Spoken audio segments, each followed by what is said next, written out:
Hello, beautiful soul. I'm Aurora, and welcome to Twin Flame Journey, a space where we explore the deeper meaning behind soul connections, divine timing, and the path that leads two hearts back to union. If you've been feeling the signs, you're in the right place. What if the divine masculine does not wake up because someone chases him, convinces him, or waits long enough? What if the real shift happens in the one moment he can no longer escape himself? Not when the connection gets louder, not when the pain gets heavier, but when the life he built to avoid the truth starts feeling emptier than the truth itself. Because there comes a point in every divine masculine journey where running no longer feels like freedom. It starts to feel like prison. And that is the exact moment everything begins to change. Chapter 1. The Illusion of Control. He thinks he is in control. That is where it begins. Not with confession. Not with surrender. Not with some sudden dramatic awakening beneath the stars. It begins much earlier, in a quieter place, in the hidden architecture of avoidance. The divine masculine often believes that if he can create enough distance, enough silence, enough distraction, then he can master what he feels. He believes that stepping back gives him power. He believes that withholding emotion protects him. He believes that if he does not look directly at the truth, then the truth will eventually lose its hold on him. But that is the illusion. Because what looks like control on the outside is often chaos on the inside. He may appear composed. He may look calm, focused, even successful. He may throw himself into work, into responsibilities, into routines that make him seem grounded and unreachable. To everyone else, he looks fine. Maybe even stronger than before, maybe even more certain. But inside, something deeper is happening, something he cannot quite name, something he cannot fully outrun. And that is the first mystery of this journey. Why does a man run from something that touches his soul, yet call it logic? Why does he silence his heart, then tell himself he is simply being realistic? Why does he build walls around his emotions, then call those walls maturity? Because the ego is very skilled at renaming fear. It calls fear independence. It calls emotional avoidance clarity. It calls suppression strength. It calls retreat wisdom. And for a while, those names seem believable. For a while, the divine masculine can convince himself that he is doing the right thing. He can tell himself the connection is too intense, too complicated, too disruptive. He can say the timing is wrong. He can say there are other things to focus on. He can say he needs space. He can say he is protecting his peace. But what if that peace is not peace at all? What if it is only numbness with a polished surface? What if the distance he creates does not actually free him, but only delays the moment he has to face himself? That is what makes this stage so powerful and so painful. The illusion of control feels safe because it gives him something to hold on to. A strategy, a structure, a story, as long as he can frame the situation in practical terms. He does not have to admit that what shook him was not just attraction, not just chemistry, not just longing, but recognition, soul recognition. The kind that rearranges the inner world before the outer world even knows what happened. And that kind of recognition is not easy for a man who has spent years mastering restraint, especially if his identity has been built on being the one who stays composed, the one who does not fall apart, the one who does not need too much, the one who can carry pressure without trembling, the one who handles everything through effort, decision, discipline. But this connection does not always respond to discipline. That is what unsettles him. He may know how to solve problems. He may know how to fix practical situations, how to lead, how to act, how to provide, how to stay functional. But he may not know what to do with a feeling that cannot be solved. He may not know what to do with a truth that grows stronger in silence. He may not know what to do when someone enters his life and touches the exact places he has kept hidden even from himself. So he does what many people do when truth arrives too soon. He tries to manage it. He creates distance and hopes the feeling will shrink. He becomes inconsistent and hopes confusion will weaken the bond. He distracts himself and hopes movement will erase memory. He tells himself that if he stops feeding it, it will disappear. But soul-level truth does not disappear just because it is ignored. It waits. And while it waits, the illusion of control begins to reveal its cracks. At first, those cracks are subtle.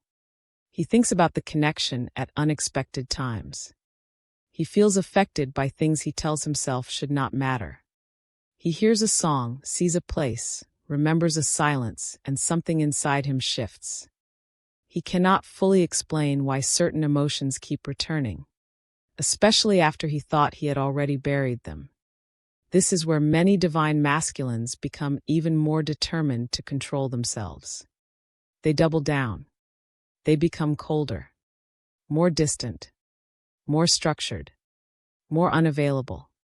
Not because they feel less, but because they feel more than they know how to hold. And that is important to understand. The withdrawal is not always emptiness. Sometimes it is overwhelm. Sometimes it is the panic of a man realizing that what he feels has the power to change him. And if he is not ready to change, he will often mistake transformation for danger.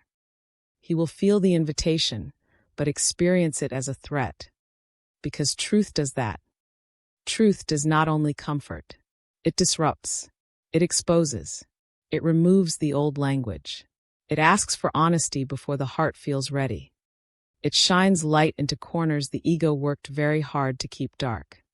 And if the divine masculine has been living through performance, through control, through emotional self-protection, then the arrival of real truth can feel like the beginning of collapse. So he resists. Not necessarily because the connection is false, but because it is real enough to change everything. Think about that. The deeper the truth, the stronger the resistance can become. Not because the soul rejects it, but because the ego understands what it will cost. The masks, the old habits, the identity built around emotional distance, the stories he told himself about who he is and what he needs.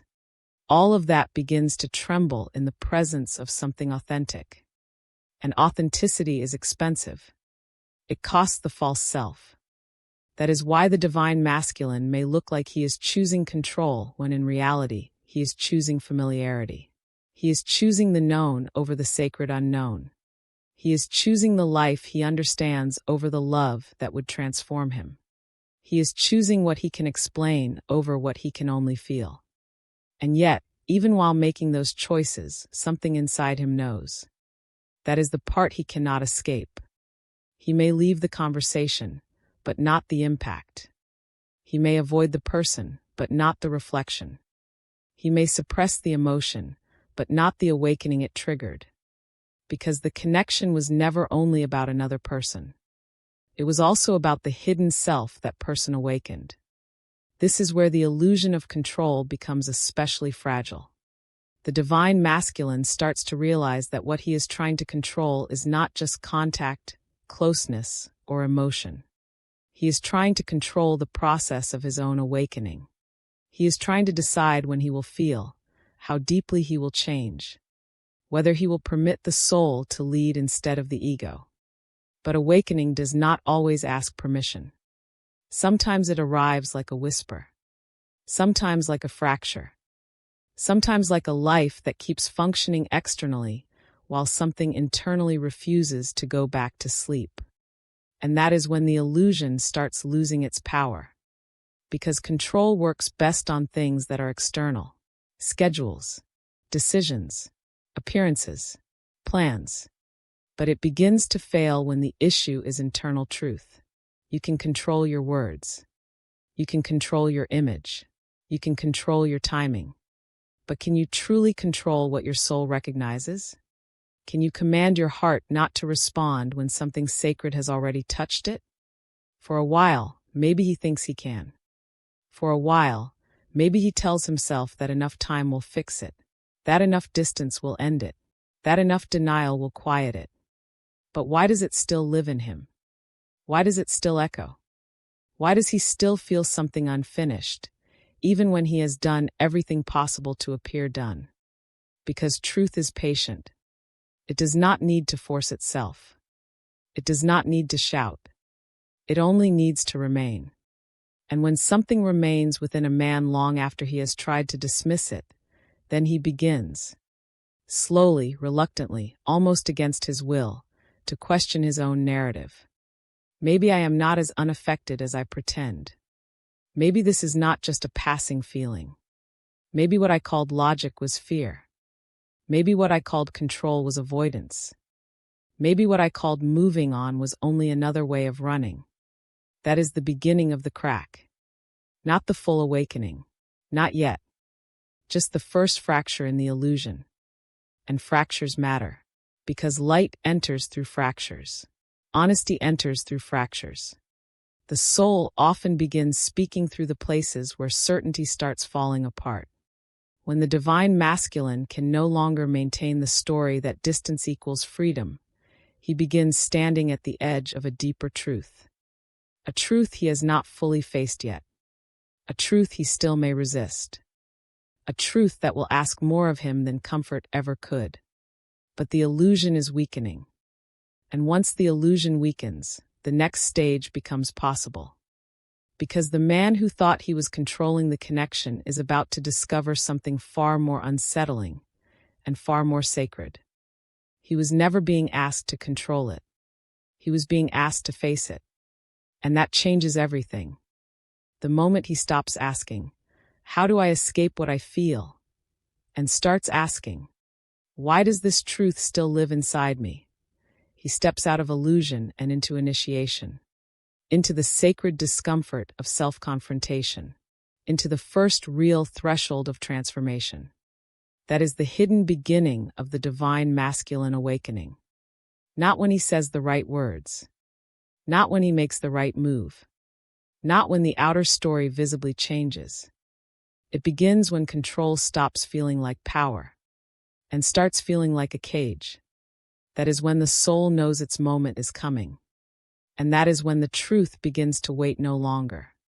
Say nothing if it is not time yet, but feel this deeply. If someone is still trying to control what the soul has already touched, the story is not over. The silence is not always the end. Sometimes it is only the final defense before truth breaks through. If this chapter spoke to something you have witnessed on this journey, stay with me for chapter 2.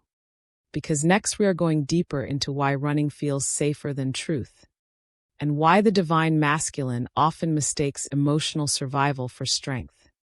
Chapter 2. Why running feels safer than truth. Running is rarely as simple as it looks. From the outside, it can seem cold. It can seem selfish. It can seem confusing, even cruel. One moment the divine masculine feels present, open, deeply affected. The next he retreats. He becomes distant, hard to read, harder to reach. And for the one standing on the other side of that silence, the question can feel unbearable. If this connection was real, why would he run from it? But that question only touches the surface. Because the divine masculine does not always run because the connection means nothing. Often, he runs because it means too much. He runs because something inside him understands that this is not casual, not ordinary, not easily contained. And when a man is confronted with something that reaches beyond attraction and touches the deepest layers of his identity, his first response is not always surrender. Sometimes it is self-protection. That is the part many people misunderstand. The heart may recognize love, but the nervous system recognizes danger. And if the divine masculine has spent years building safety through emotional distance, control, logic, or self-reliance, then intimacy at a soul level does not register as peace right away. It can register as exposure, as vulnerability, as the loss of the internal structures that once made life feel manageable. That is why running can feel safer than truth. Not because truth is wrong, but because truth is powerful enough to dismantle what he has depended on. Think about what this kind of connection asks from him. It asks him to feel what he has avoided. It asks him to name what he has buried. It asks him to sit with longing instead of distracting himself from it. It asks him to admit that he has been changed by something he cannot fully explain. And for a man whose identity has been built around control, performance, restraint, or emotional survival, that can feel like standing at the edge of a cliff without knowing whether he will fall or fly. So he runs. Not always physically, sometimes emotionally, sometimes energetically, sometimes through inconsistency, through avoidance, through mixed signals, through choosing everything except the one thing that would require him to be fully honest. And honesty is the very thing he fears most in this stage. Because honesty is never only about another person. It is about the self he becomes in the presence of truth. That is where the real fear lives. He may tell himself that the timing is wrong. He may say he has too much going on. He may insist that things are too complicated. He may act as though the intensity is the problem. But beneath all those explanations is a quieter question he may not even know how to ask. Who will I have to become if I stop running from this? That question is more frightening than most people realize. Because for many divine masculines, running is not just a reaction. It is a lifelong pattern, a strategy learned early, a way of surviving emotions that once felt too overwhelming, too unsafe, too unsupported, or too shameful to express. Maybe he learned that vulnerability makes you weak. Maybe he learned that feelings get used against you. Maybe he learned that the only way to stay strong is to stay detached. If that is the foundation he has lived on, then of course truth feels destabilizing. Truth says, feel this. His conditioning says, suppress it. Truth says, be honest. His conditioning says, stay guarded. Truth says, let love transform you. His conditioning says, transformation is dangerous because it takes away control. Now the conflict becomes clear. He is not only running from a person, he is running from the collision between his soul and his survival mechanisms. And survival mechanisms are powerful because they once worked. That is important to remember. The walls he built did not appear for no reason. The distance, the silence, the emotional restraint, the tendency to disappear when things get too real, these are often not signs of emptiness. They are signs of old protection. Signs of a man who learned, consciously or unconsciously, that staying unreachable felt safer than being fully seen. So when the connection begins drawing him into deeper emotional territory, it does not just awaken desire. It awakens memory. Memory of pain. Memory of disappointment. Memory of vulnerability. Memory of all the times openness did not feel safe. That is why he may pull away even when he feels the bond. He is not only responding to the present, he is reacting to the past. And the past can be loud inside the body, even when the mind cannot explain it. Have you ever noticed how some people can talk about love, even want love, but the moment love becomes real, they change? Their energy shifts. Their patterns intensify. Their fear rises. It is not because the love is false. Sometimes it is because the love has reached the layer where theory ends and exposure begins. This is where the divine masculine often finds himself. He may have imagined wanting depth. He may have believed he was ready. He may have thought he could handle something meaningful. But when he is actually met at the level of soul truth, he realizes that wanting love and allowing love are not the same thing. Allowing love means allowing impact. It means accepting that someone can matter enough to disrupt your carefully arranged inner world. It means admitting that your usual defenses are no longer working. It means acknowledging that your strength might not come from staying untouched, but from staying present even while being changed. That is a very different kind of strength. And most divine masculines are not taught that kind of strength at first. They are often taught to push through, to solve, to perform, to endure, to focus on what can be measured, managed, achieved. But soul-level love cannot be mastered through performance. It asks for softness, receptivity, emotional honesty, inner courage, the willingness to remain with what is real even when it makes no sense to the mind. And that can feel terrifying, because if he stops running, then he has to feel the grief. If he stops running, then he has to face the longing. If he stops running, then he has to admit the connection did not leave him untouched. If he stops running, then he has to confront the truth that this is not just about another person. It is about his own awakening. That is the deeper reason running feels safer. Running delays awakening. It gives him more time to stay who he was, more time to avoid the dismantling of false strength, more time to pretend that the old identity still fits, more time to live inside familiar patterns, even if those patterns are lonely. Because familiar pain often feels safer than unfamiliar transformation. Let that sink in. A man can remain in emotional emptiness for years if emptiness feels predictable. But one moment of authentic love can shake him more than a decade of numbness. Because authentic love threatens the entire system built around not feeling. And still, beneath all the resistance, something in him knows the truth. That is why the running is rarely clean. If he truly felt nothing, there would be no inner battle. If it meant nothing, there would be no return of emotion in quiet moments. If it was merely fantasy, it would fade when distance arrived. But often it does not fade. It lingers. It echoes. It resurfaces. It waits beneath his daily life like a quiet pulse he cannot silence. And the longer he runs, the more exhausting the running becomes. Because now he is not just holding distance. He is holding contradiction. He feels but does not admit it. He knows but does not act on it. He longs but suppresses it. He senses the truth but keeps choosing avoidance. That inner split is draining. At first, he may believe running protects him from pain.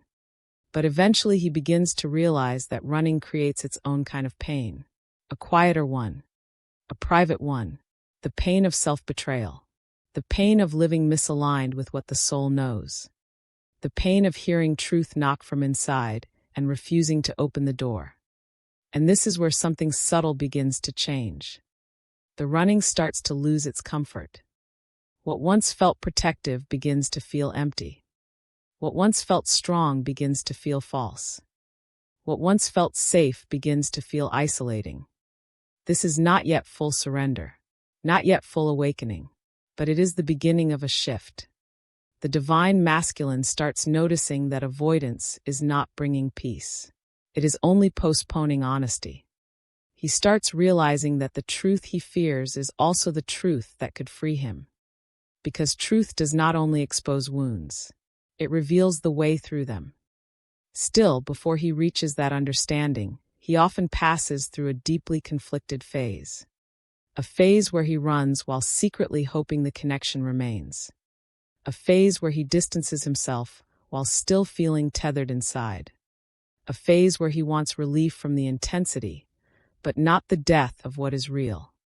That contradiction can be painful for everyone involved. But spiritually, it reveals something important. The soul is already working on him. Even in his silence. Even in his distance. Even in his confusion. The truth is not absent just because he is resisting it. In many cases, resistance is proof of how deeply the truth is moving through him. Not because resistance is ideal, but because deep truth always meets the deepest fear before it becomes embodiment. So the running is not the final story. It is the stage where fear still believes it can win. It is the stage where the old self is still trying to survive. It is the stage where safety is defined by distance, not yet by alignment. But eventually something happens. He begins to feel the cost of running more clearly than the fear of truth. That is when the next chapter begins. Because once running stops feeling safe, the divine masculine is forced to confront the life he has built to avoid feeling at all. And that is where the deeper unraveling starts. If this chapter spoke to you, stay with me for chapter 3. Because next we are going into the hidden life he builds to avoid feeling, and why the very structures he depends on eventually begin to feel like emotional exile. Chapter 3. The life he builds to avoid feeling. Before the divine masculine faces the truth, he usually builds a life designed to keep him from having to feel it. Not consciously, not always intentionally, but gradually, quietly, almost invisibly, he creates an existence that protects him from emotional exposure. A routine, a structure, a rhythm of living that looks functional from the outside, but is secretly built around avoidance. And that is what makes this stage so difficult to recognize. Because the life he builds does not necessarily look broken. In fact, it may look impressive. He may be productive, responsible, disciplined, ambitious, reliable. He may appear grounded in the eyes of other people. He may seem like a man who knows what he is doing, where he is going, what he wants. He may have goals, obligations, achievements, people depending on him, and enough movement in his life to make it seem like he is thriving. But activity is not always alignment. Sometimes activity is anesthesia. Sometimes the busier a man becomes, the more carefully he is avoiding the silence where truth might reach him. That is the deeper reality of this chapter. The divine masculine often builds a life that rewards his ability to stay outwardly strong while remaining inwardly unavailable. He learns how to function without fully feeling. He learns how to keep moving without fully processing. He learns how to handle pressure, complete tasks, maintain image, and perform stability, even while certain parts of his emotional world remain untouched, underdeveloped, or hidden behind layers of control. And for a while that life works. It gives him identity. It gives him direction. It gives him a sense of worth. It gives him proof that he is capable, valuable, needed. But beneath all of that, something vital is missing. Because the soul cannot live forever on performance. The soul can endure it. It can tolerate it. It can hide beneath it. But it cannot be nourished by it. That is the secret emptiness many divine masculines do not know how to explain. They may have built a life that checks every visible box, yet something still feels off. Something still feels distant.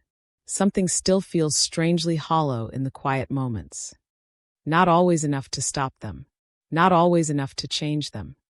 But enough to leave a subtle ache beneath the surface of their daily life.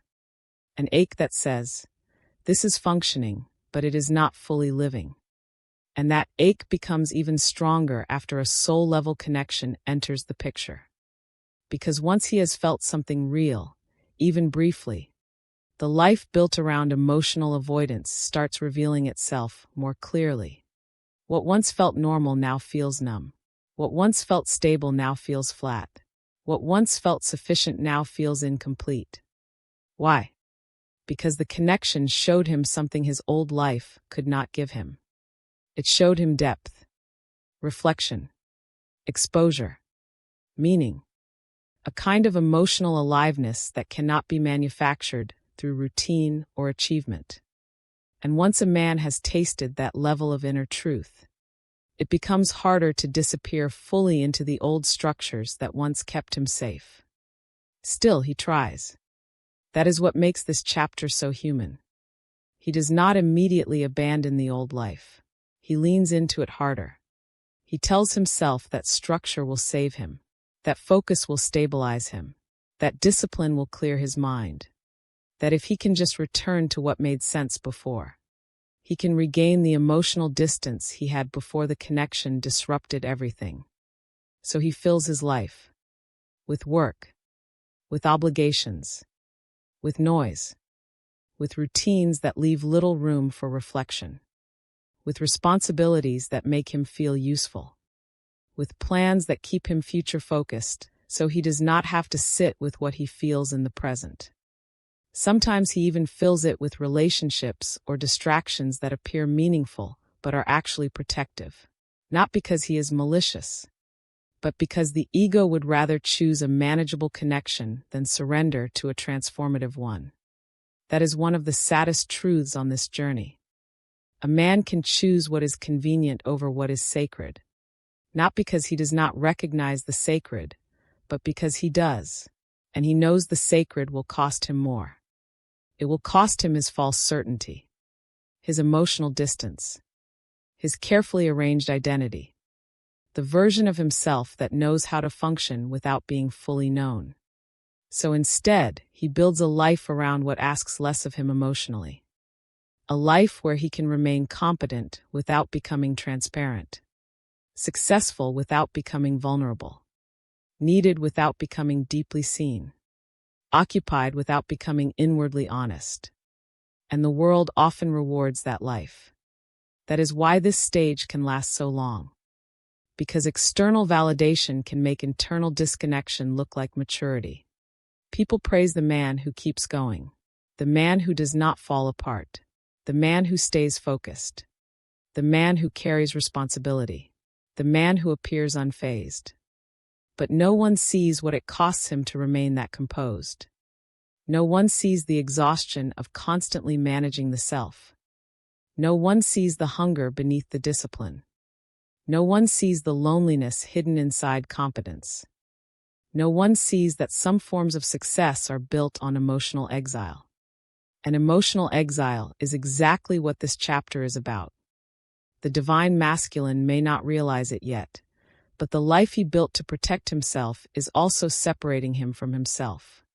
Every time he chooses performance over presence, suppression over truth, image over intimacy, he moves further away from the deeper parts of his own being.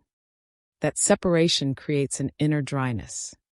Not always dramatic, not always visible, but unmistakable once it begins to accumulate. He may feel less moved by things that used to matter, less connected to his own joy, less certain that the life he is maintaining actually reflects who he is becoming. He may start achieving without feeling fulfilled, speaking without feeling honest, living without feeling inwardly present. This is where the old life begins to feel like a beautifully organized emptiness. Everything works, and yet something is missing. Everything is in place, and yet he cannot shake the feeling that some essential part of him remains untouched. That is not failure. That is the soul beginning to protest. Because the soul does not measure life the way the ego does. The ego asks, does this make me look strong? Does this help me stay in control? Does this protect my identity? Does this keep me safe from emotional risk? The soul asks something else entirely. Is this true? Does this nourish what is deepest in me? Am I alive in this, or merely functioning? Those are dangerous questions for a man who has built his entire life on functioning. Because once he starts asking them honestly, the old structure begins to tremble. He begins to notice that the busyness is not peace, that the routines are not intimacy, that the stability is not the same as fulfillment, that the life he built to avoid emotional disruption is also preventing emotional depth. And this realization does not always come all at once. Sometimes it arrives in flashes. A quiet night after a long day. A moment of unexpected stillness.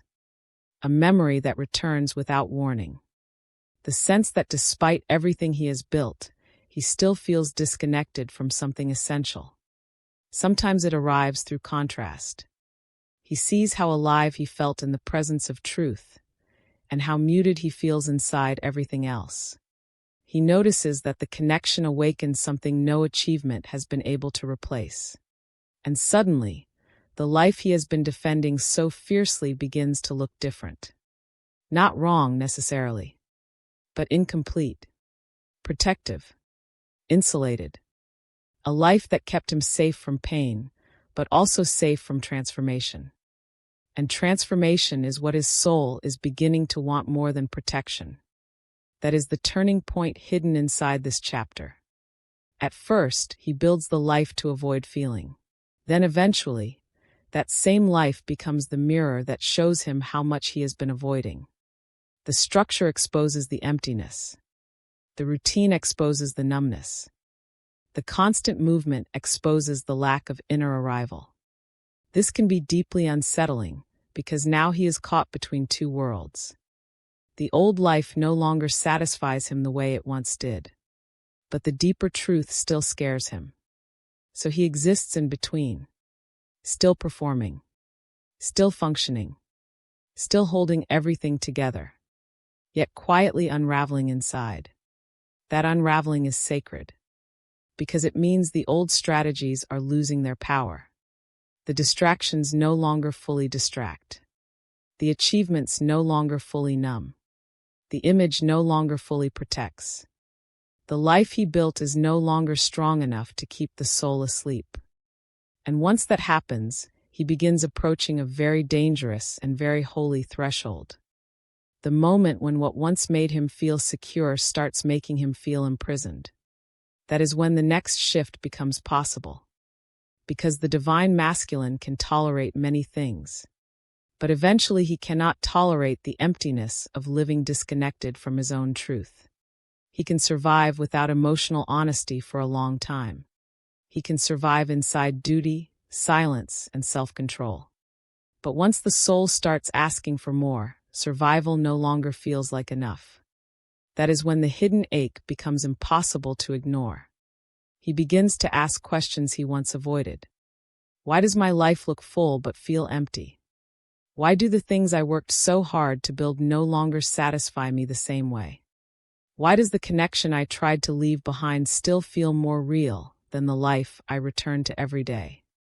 Why do I feel most haunted not by what happened, but by what I keep refusing to feel? Those questions do not come from weakness. They come from awakening. Because the old life was never meant to be the final home of his soul. It was a shelter, a training ground, a temporary structure built by the version of him who still believed safety mattered more than truth. But now truth is beginning to call louder. And truth will always make a protected life feel smaller than it once did. That is why this chapter matters so much. The divine masculine does not face the truth the moment the connection appears. First, he must see the life he built to avoid it. He must feel the limits of that life. He must discover that no amount of productivity, distance, structure, or outer success can replace inner alignment. He must experience the ache of having everything in order while something within remains unclaimed. Only then does the real shift begin. Not when his life falls apart on the outside, but when it stops being able to silence the emptiness on the inside. And once that emptiness becomes undeniable, the next stage arrives. Because the exact shift does not begin with noise. It begins with a terrible, holy kind of emptiness. The kind that tells a man, what you built may have protected you, but it cannot hold the truth forever. If this chapter spoke to something deep in you, stay with me for chapter 4. Because next we are entering the exact shift itself. The moment emptiness stops feeling like absence and starts becoming the doorway to truth. Chapter 4. The exact shift begins with emptiness. The exact shift does not begin with clarity. It does not begin with a message. It does not begin with reunion. It does not begin with sudden confidence, perfect understanding, or a dramatic declaration of love. It begins with emptiness. Not ordinary emptiness. Not the kind that passes after a difficult day or a lonely evening. This is a deeper emptiness, a quieter one, a more unsettling one. The kind that enters when the old ways of coping stop working, and the life that once kept the divine masculine distracted can no longer keep him numb. This is the moment everything starts to change. Because before a man can face the truth, he usually has to reach the point where what he built to avoid the truth no longer satisfies him. The routines begin to feel mechanical. The ambitions lose some of their charge. The distractions that once helped him escape himself become strangely thin. Even the things he used to rely on for relief start feeling hollow in his hands. And that hollowness is not meaningless. It is the beginning of revelation. The ego will call it boredom. The mind may call it stress. The personality may call it a phase. But the soul knows better. The soul knows that emptiness often arrives when a false life can no longer contain a real awakening. That is what makes this stage so sacred and so difficult. The divine masculine often does not understand what is happening to him at first. He only knows that something feels different. The outer life may still look the same. He may still go to work, fulfill obligations, handle responsibilities, smile when needed, and keep moving through his normal routines. But inwardly, something has shifted. The distractions are weaker now. The silence is louder now. The ache is clearer now. He begins to feel the absence of something he cannot fully replace. And what is missing is not just a person. It is aliveness. It is emotional truth. It is inner connection. It is the part of him that woke up in the presence of something real and can no longer go fully back to sleep. This is the hidden power of emptiness. It strips away illusion. When a man is still entertained by the old life, he can postpone facing himself. When the distractions still work, he can keep believing that avoidance is enough. When success, movement, attention, busyness, or emotional suppression still provide satisfaction, he can remain loyal to the identity he has always known. But when emptiness arrives, that identity begins to lose its grip. Because emptiness exposes what the old life cannot provide. It exposes the gap between looking full and feeling fulfilled. It exposes the difference between functioning and living. It exposes how much of his strength has been built on staying disconnected from his deeper truth. And once he feels that gap directly, something irreversible begins. He starts questioning things he once accepted without hesitation. Why does everything feel flatter than it should? Why do the things that used to motivate me now feel lifeless? Why does the world I built around myself suddenly feel too small? Why does the connection I tried to escape still feel more alive than the life I keep returning to? Those questions are not random. They are signs that the soul is pressing against the walls of a life that no longer fits. That is why this emptiness can feel terrifying. Because emptiness is not passive. It is confrontational. It removes the easy substitutes. It takes away false satisfaction. It forces the divine masculine into contact with what remains when all the noise begins to fail. And what remains is truth. Not fully formed truth. Not yet spoken truth. But the raw presence of it. The undeniable sense that something real still lives inside him. And that everything he has done to move away from it has not dissolved it. That realization changes the atmosphere of his inner world. Before, he could tell himself the connection was behind him.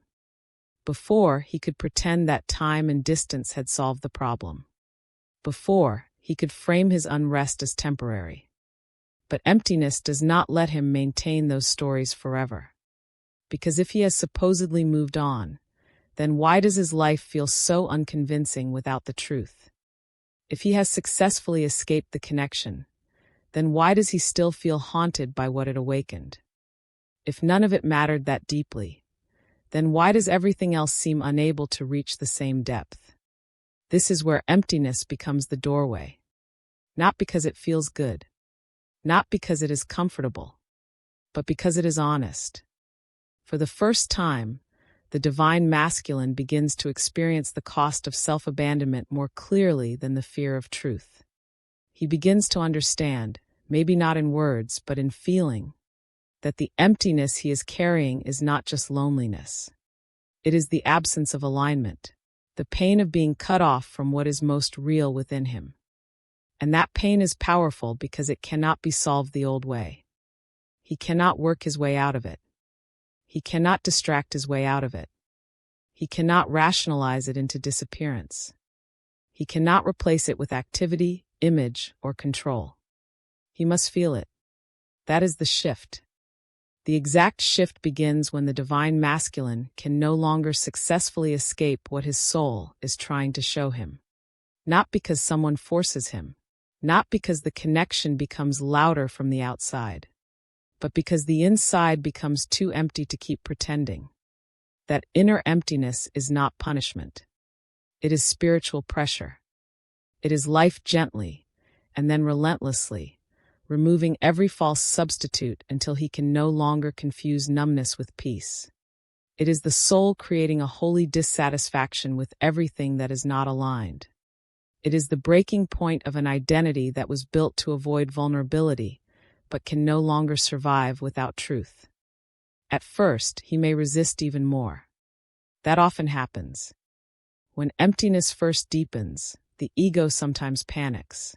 It tries one more round of distraction, one more round of self-control, one more attempt to return to the old version of life. He may push harder into routine. He may become more unavailable. He may try to convince himself that he simply needs to be stronger, more focused, less emotional. But something has already changed. The old methods no longer bring relief. They only delay the reckoning. They only make the emptiness more obvious when the moment of distraction ends. And eventually he gets tired. Not physically tired, though that can be part of it. Soul tired. Tired of carrying an identity that no longer feels true. Tired of acting untouched when he is not. Tired of maintaining distance that no longer feels like freedom. Tired of returning to a life that cannot fully meet the depth that has been awakened in him. This fatigue is holy too, because exhaustion often comes before surrender. A man can resist truth for a long time when resisting still feels productive. But when resistance becomes exhausting, he begins to soften. He begins to lose faith in the strategies that once protected him. He begins slowly, painfully, imperfectly, to wonder whether what he is calling protection has actually become imprisonment. That is the threshold. He is not fully surrendered yet. He is not fully clear yet. He may still be afraid. He may still hesitate. He may still not know what to do. But inside, a crucial reversal has happened. He is no longer trying to preserve the old life because it fulfills him. He is trying to preserve it because he is afraid of what truth will demand. And once a man sees that clearly, the illusion begins collapsing fast. Because now he knows the problem is not the depth of the connection. The problem is the depth of his fear. The problem is not that truth is absent. The problem is that truth is present enough to expose everything false. Emptiness makes that impossible to ignore. It says, this achievement is not enough. This distraction is not enough. This routine is not enough. This version of you is no longer enough. Not because he is worthless, but because he is ready for more reality than the old self can hold. And this is where many people misunderstand the divine masculine journey. They think awakening begins when he finally acts. But often, awakening begins much earlier in secret. It begins in the silent collapse of false satisfaction. It begins when the things that used to protect him no longer comfort him. It begins when life itself starts refusing to cooperate with his avoidance. That refusal is grace. Because if the old distractions kept working forever, he might never face himself. If the outer life remained convincing enough, he might never ask the deeper questions. If the false self remained comfortable enough, he might never discover who he really is beneath it. So emptiness comes as an invitation. A hard invitation, a lonely invitation, a sacred invitation, an invitation to stop asking, how do I get rid of this feeling? And start asking, what is this feeling trying to reveal? An invitation to stop seeing discomfort as failure and start seeing it as the unraveling of an identity that can no longer carry the soul where it needs to go. This is why the exact shift is so easy to miss from the outside. Nothing dramatic may happen at first. No confession. No sudden reunion. No visible breakthrough. just a man quietly losing his taste for the life that once kept him asleep. And that is the beginning of everything. Because once emptiness starts telling the truth, the divine masculine can no longer fully belong to the old world he created. He may still stand in it. He may still move through it. But inwardly, he has already begun departing from it. He has started feeling the cost of living disconnected from himself. He has started noticing that avoidance is no longer peace.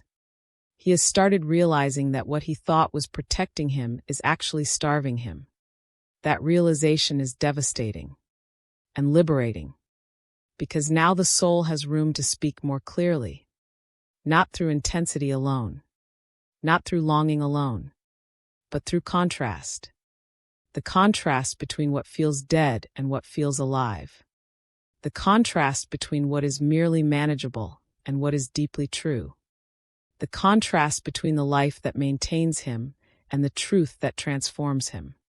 Once he feels that contrast deeply enough, he cannot unknow it. And that is why emptiness is the doorway. It is not the end of meaning. It is the end of pretending.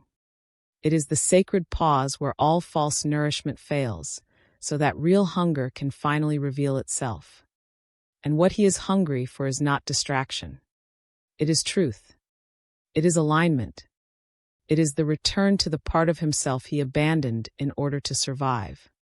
That is the exact shift. Not when he becomes fearless.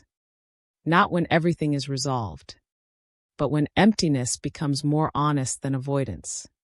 That is when the divine masculine begins turning inward in a new way. Not to escape, not to hide, but to finally see what has remained inside him all along. And once he begins to see that, the next chapter becomes inevitable. Because after emptiness opens the doorway, he must face the one thing he has been trying not to admit. The connection never really left him. If this chapter touched something deep in you, stay with me for chapter 5.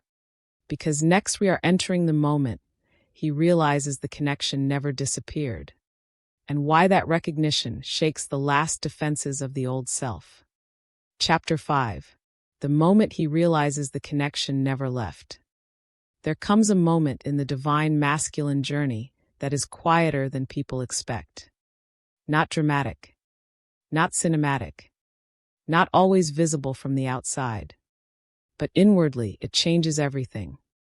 It is the moment he realizes the connection never actually left. Not really.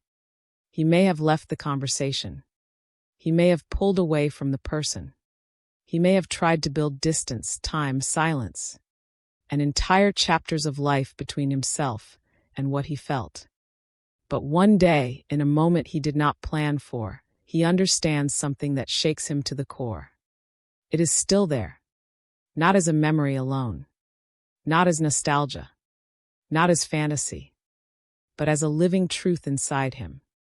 That realization is one of the most destabilizing moments of all, because it confronts him with something he has been trying very hard not to admit. He can escape contact. He can avoid vulnerability. He can delay honesty.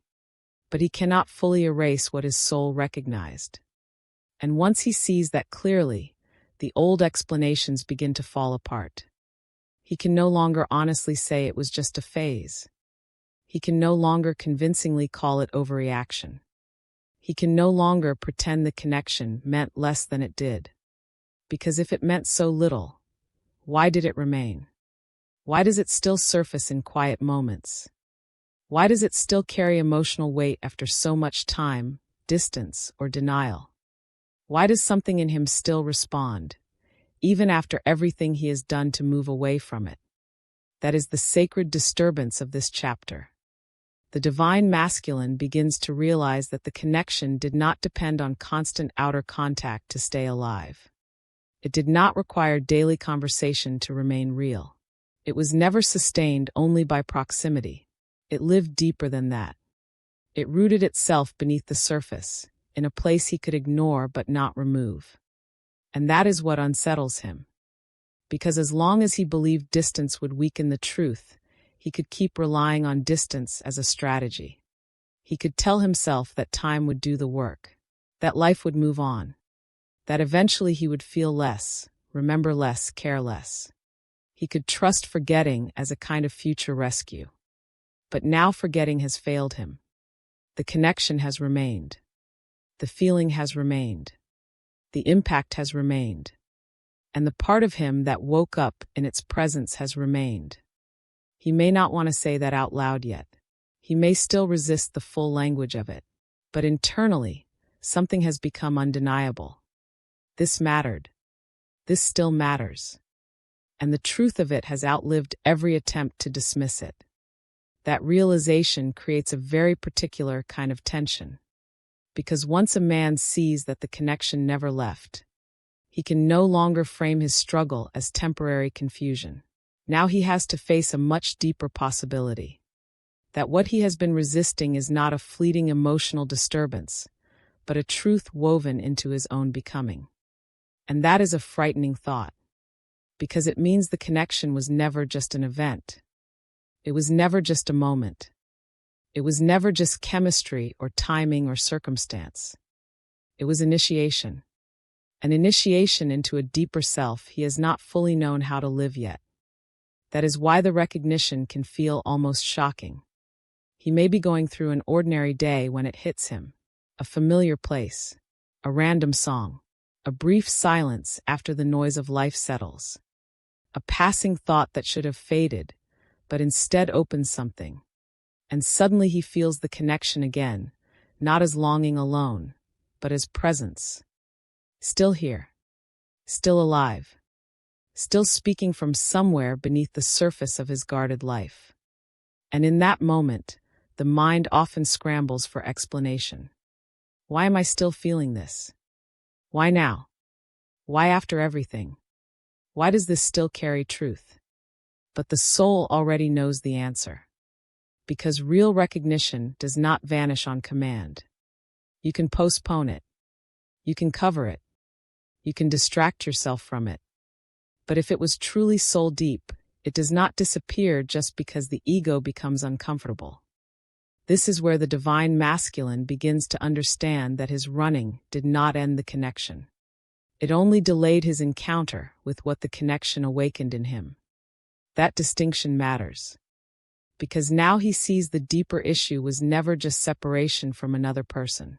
It was separation from his own truth. And the persistence of the connection becomes proof that the truth inside him has not stopped waiting. Waiting for honesty. Waiting for courage. Waiting for the moment he stops calling it confusion and starts calling it what it is. Real. That word can be terrifying for him at this stage. Because once he admits the connection is real, he must also admit that his avoidance has been real. His fear has been real. His resistance has been real. The impact has been real. The unfinished nature of it has been real.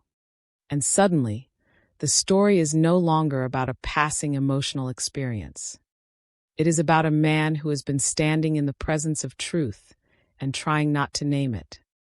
That is why this chapter often shakes the last defenses of the old self. The old self survives through minimization, through rationalization, through emotional distance, through the belief that what the soul feels can always be reduced to something manageable. But when the connection keeps returning with quiet power, the old self begins losing credibility. Because what keeps returning is rarely random. What keeps returning with emotional depth, spiritual gravity, and inner consequence is usually asking to be faced.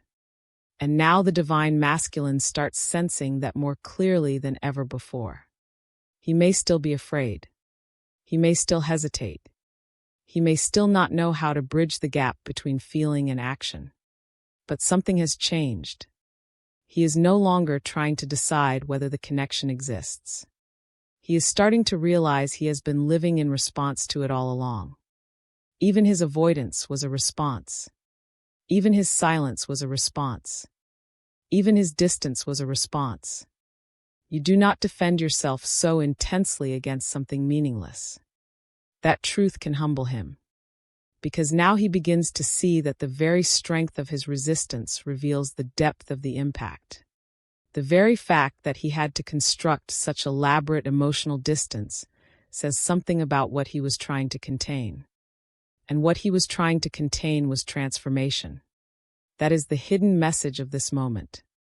The connection never left because its purpose was never limited to romance, timing, or outer union. Its purpose was to reveal him to himself, to bring him into confrontation with the parts of his soul he could no longer afford to ignore, to expose the difference between the man he learned to be and the man he is being called to become. No wonder it stayed. Truth stays, not to torment, not to punish, but to remain available until the soul is ready to stop pretending it does not recognize itself. That is what makes this realization so tender and so devastating. Because along with recognition often comes grief. Grief for the time lost. Grief for the distance created. Grief for the moments he could have been honest, but was not. Grief for how much energy he spent trying to outrun something that was never his enemy. This grief is holy. It means his heart is thawing. It means numbness is losing ground. It means he is no longer merely protecting himself from pain, but beginning to feel the cost of protection itself.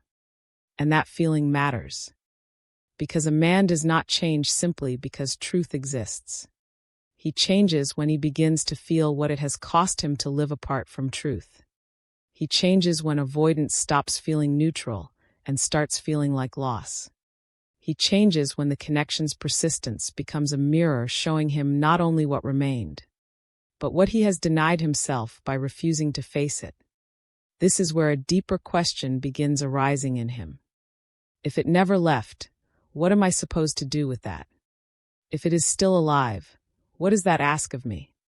If this truth has stayed with me through time, silence, and distance, then what exactly have I been protecting by refusing it?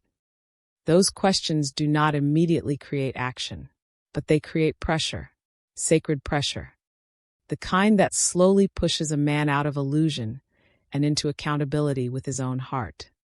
And that accountability changes everything. Because now the divine masculine is no longer wrestling with whether he feels something. He is wrestling with what kind of man he becomes in response to what he feels.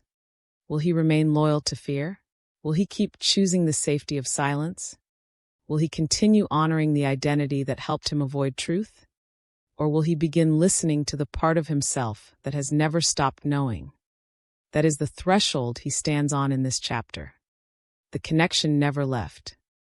And because it never left, he can no longer fully leave himself either.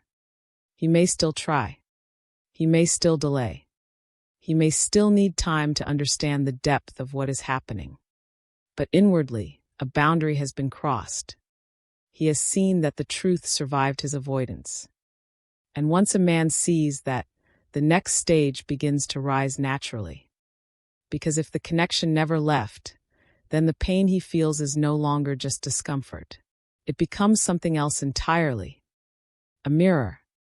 A mirror showing him his wounds, his fear, his resistance, his longing, and the hidden fractures in the identity he has been trying to protect. That is where we are going next. If this chapter spoke to you, stay with me for chapter 6. Because next we enter the moment when pain stops being something he tries to escape and becomes the mirror that reveals who he has truly been fighting all along. Chapter 6. When pain stops being a warning and becomes a mirror. At first, pain feels like a warning. It feels like something to avoid, something to mute, something to escape before it gets too close.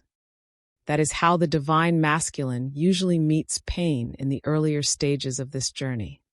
He experiences the ache of the connection, the intensity of emotion, the discomfort of vulnerability, and his first instinct is not to listen to the pain, but to outrun it.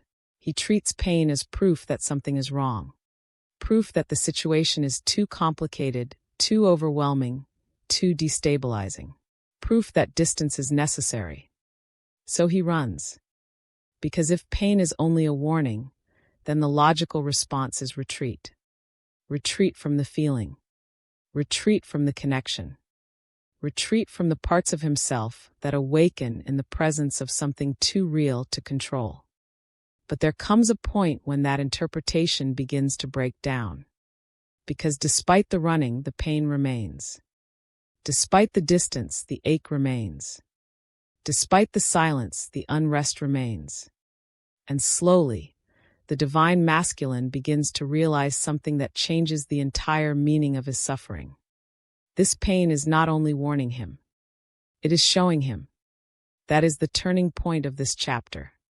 Pain stops being a signal to escape and starts becoming a mirror to examine. A mirror that reflects not just longing, not just loss, not just emotional intensity, but the hidden architecture of his inner world. His wounds, his defenses, his false strength, his learned patterns of avoidance. The split between what he feels and what he allows himself to admit. That realization is not gentle. Because once pain becomes a mirror, he can no longer keep blaming the connection for what it reveals. He begins seeing that the real disturbance is not only about loving someone deeply, it is about what that love exposes inside him. And what it exposes is everything he has not healed. The fear of being seen. The fear of losing control. The fear of needing what he cannot manage through logic.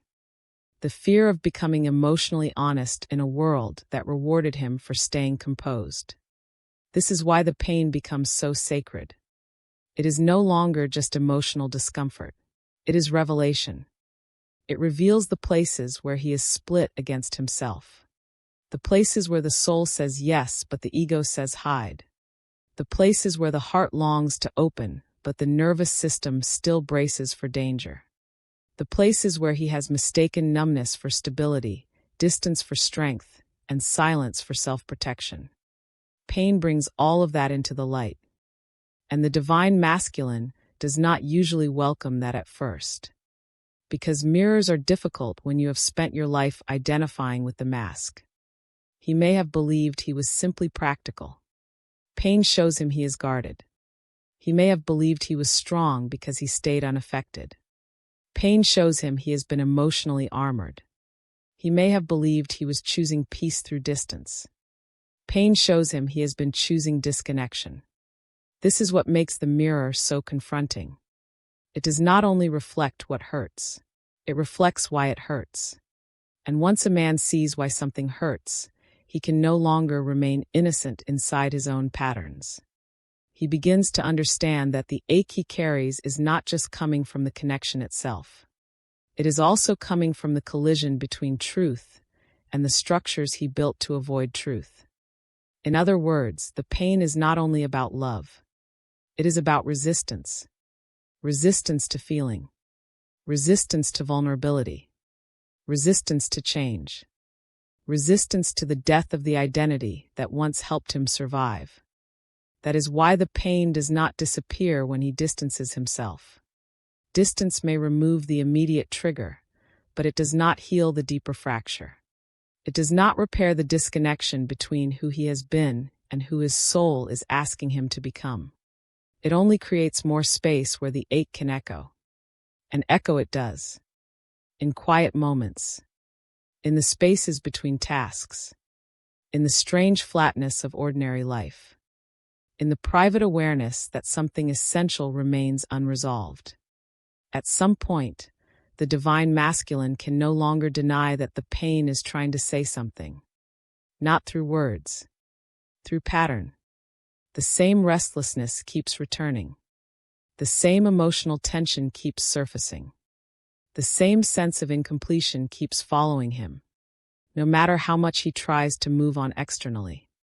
That repetition is the soul insisting on depth. Because the soul does not repeat what has already been integrated. It repeats what still needs to be seen. It repeats what the mind keeps dismissing. It repeats what the heart already knows, but the ego still refuses to honor. So the pain returns not to destroy him, but to instruct him. It asks, what exactly are you defending? Why does truth frighten you more than emptiness? Why do you keep calling this connection the problem when what hurts most is your refusal to meet yourself honestly inside it? Those are not easy questions, and the divine masculine may not be ready to answer them right away. But once pain becomes a mirror, the questions begin living inside him, whether he wants them to or not. That is the hidden mercy of suffering on this path. It strips away misinterpretation. When pain is only seen as a warning, he keeps treating the truth like danger. But when pain becomes a mirror, he begins to see that what he has feared is not truth itself, but the dismantling that truth requires. He has feared the collapse of his emotional defenses, the exposure of his old wounds, the vulnerability of admitting he has been profoundly affected, the death of the version of himself that survived through control. And that death feels personal, because it is personal. The old self is personal. It is the identity he learned to trust, the version of him that knew how to function, how to stay safe, how to avoid needing too much. The one who could move through life without surrendering to the uncertainty of deep feeling. But the mirror of pain tells him something difficult. That version of you cannot carry the truth you are being asked to live. That message can feel devastating, because it means the pain is not asking for small adjustment. It is asking for transformation, not performance, not better self-control, not more elegant avoidance. Transformation. And transformation always begins where illusion fails. The divine masculine starts seeing that the pain is not evidence that the connection is wrong. It is evidence that the old self cannot remain intact in the presence of what is real. The more real the connection feels, the more pressure it puts on everything false. Every wound disguised as pride, every fear disguised as detachment, every defense disguised as wisdom. That pressure is painful because false structures do not dissolve quietly. They crack, they tremble, they resist. And when they resist, the man feels it as suffering. He may not yet have the language for all of this. He may simply feel more emotional than usual, more unsettled, more inwardly confronted, more aware that the strategies he used to trust are no longer bringing peace. But beneath that surface confusion, something very precise is happening. Pain is introducing him to himself. Not the polished self. Not the performed self. Not the emotionally edited version of himself. The deeper self. The wounded self. The longing self. The fearful self. The true self waiting beneath all the defense. This is where many divine masculines reach a sobering realization. The hardest thing they have been fighting is not the connection. It is their own openness, their own softness, their own need, their own longing to be honest, to be seen, to be changed. And once they see that, the battle shifts. No longer, how do I stop feeling this? Now it becomes, why am I so afraid of what this feeling reveals? That question marks the beginning of real inner work. Because now the pain is no longer just something happening to him. It becomes something working through him. Something exposing every place where his inner life has been built on fragmentation. Every place where he abandoned himself in order to appear strong. Every place where he learned to silence his truth because it felt safer than embodying it. And the mirror does not stop there. It also shows him his grief. Grief for what he has denied himself. Grief for how long he has lived at a distance from his own heart. Grief for the tenderness he turned into weakness. Grief for the truth he kept punishing himself for feeling. This grief is not a detour. It is part of the mirror.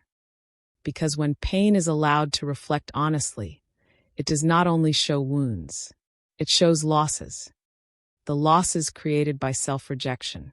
The losses created by emotional suppression. The losses created by mistaking self-protection for life. And that grief softens him. Not all at once. Not perfectly. But enough. Enough to begin realizing that his suffering is not asking him to disappear. It is asking him to become more truthful. Enough to begin seeing that the connection has not come to ruin him, but to reveal what inside him can no longer survive in hiding. Enough to begin sensing that the pain he once feared may actually be the doorway to the very freedom he has been searching for. Because freedom is not the absence of feeling. Freedom is the end of resistance to what is true. That is what pain begins teaching him once it becomes a mirror. It teaches him that avoiding truth is its own prison. That emotional numbness is not peace. That control without honesty is not strength. That distance cannot save a man from himself. And that the ache he carries is not proof of failure, but proof that the old self is no longer enough for the journey ahead. This is why Chapter 6 matters so deeply. It marks the moment when the divine masculine stops treating pain as an enemy and begins, however reluctantly, to see it as revelation. Not pleasant revelation, not easy revelation, but sacred revelation. The kind that exposes every false layer until only what is real can remain. And what remains is not weakness. It is truth. A terrifying truth. A holy truth. A truth that will ask him to become someone new.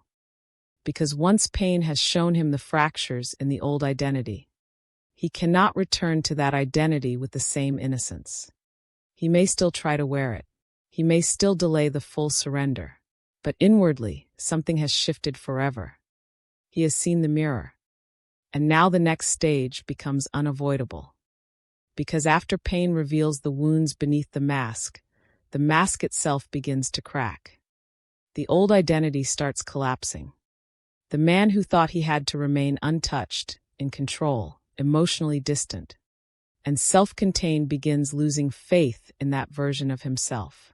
Not because he suddenly becomes certain, but because he can no longer deny that the old role is costing him too much.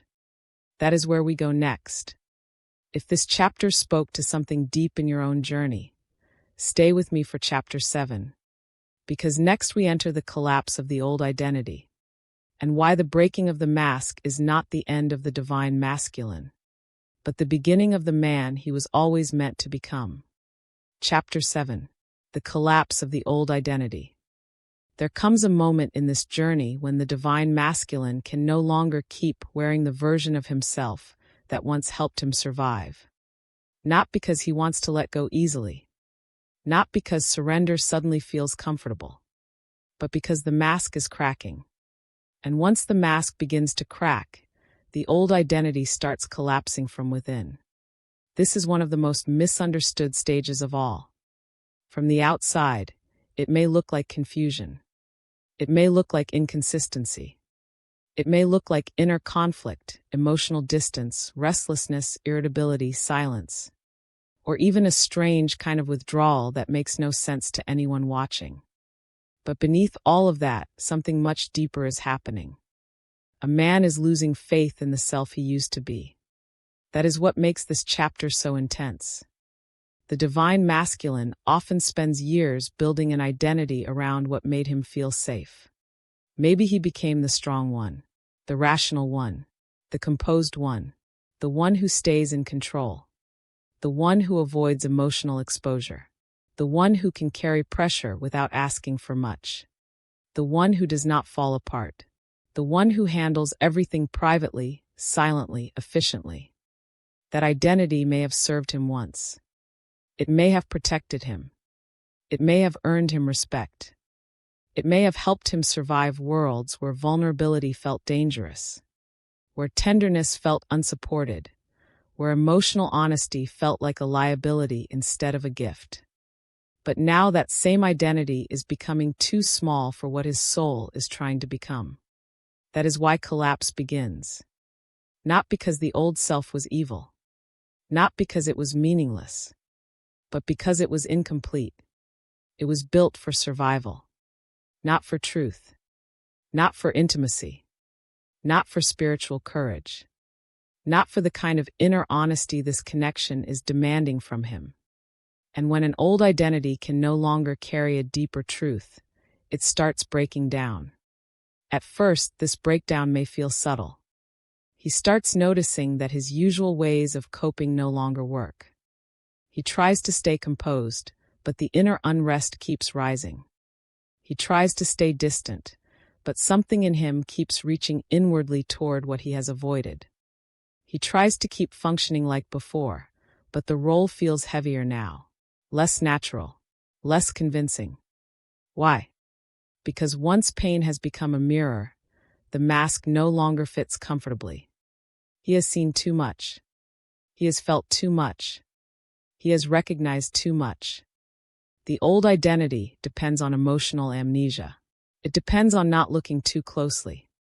It depends on keeping the deeper self hidden behind function, image, pride, or control. But once a man begins waking up, even reluctantly, he cannot fully believe in the mask the way he once did. And that creates internal collapse.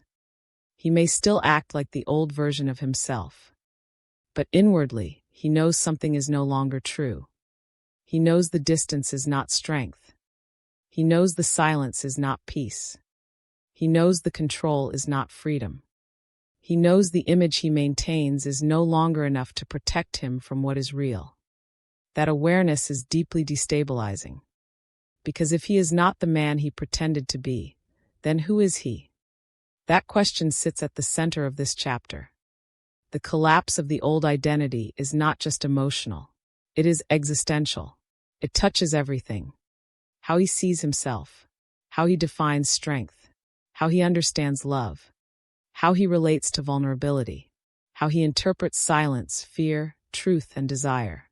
The entire structure begins shifting. And when that happens, the divine masculine may not feel empowered at first. He may feel lost. Lost between the old self and the emerging self. Lost between what used to feel safe and what now feels true. Lost between the identity that gave him structure and the soul that is asking for surrender. This in-between state can be terrifying, because the old identity may be breaking, but the new self is not fully embodied yet. So he stands in a kind of spiritual exposure, no longer able to completely return to the old way, but not yet stable in the new way either.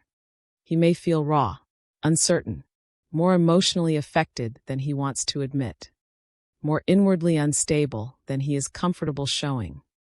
And this is where many people misread him. They think the inconsistency means nothing is happening. They think the silence means he does not care. They think the withdrawal means the connection was never real. But often the opposite is true. Sometimes the silence gets deeper because the internal collapse gets deeper. Sometimes he withdraws because the old self is failing and he does not yet know how to stand without it. Sometimes the inconsistency reflects not lack of feeling, but the war between who he has been and who he is becoming. That war is exhausting, because the old identity does not die quietly. It fights to survive. It says, stay guarded, stay controlled, stay practical, stay distant. Do not let this undo you. Do not admit how deeply this affects you. Do not become the man who feels too much. But the soul says something else. The soul says, what if feeling is not your downfall? What if honesty is not weakness? What if the breaking you fear is actually liberation? What if the man you are trying to protect is the very man you must outgrow? That tension becomes unbearable after a certain point. Because the divine masculine cannot endlessly hold both realities without consequence. He cannot keep clinging to an identity that no longer feels true, while also hearing the deeper call of the soul. Eventually something has to give. And usually it is the image of the untouched man, the image of the self-contained man, the image of the man who can remain unchanged by love, truth, loss, or spiritual recognition. That image begins collapsing under the weight of reality. Reality says, you were changed. Reality says, you were moved. Reality says, this mattered. Reality says, your heart is involved whether your ego approves or not. That can be humiliating for the old self. because pride often survives by pretending it is above need, above tenderness, above longing, above emotional consequence. But the collapse of the old identity forces the divine masculine to confront a truth pride hates. He is not invulnerable. He is not untouched. He is not beyond ache. He is not beyond grief. He is not beyond the soul's demand for honesty. In fact, the deeper truth is that what he called strength may have been fear in elegant clothing. That realization can shake him profoundly, because now he must revisit everything. Was my distance really wisdom, or was it avoidance? Was my composure really peace, or was it suppression? Was my independence truly freedom, or was it protection from intimacy? Was the identity I defended so fiercely actually preventing me from becoming whole? These questions are not comfortable, but they are sacred.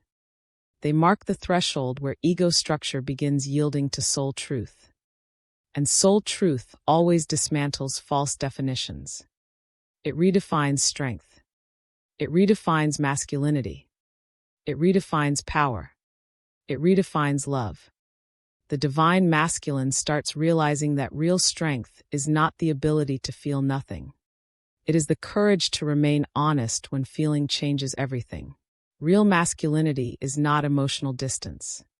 It is the capacity to hold truth without running from it. Real power is not controlling the heart.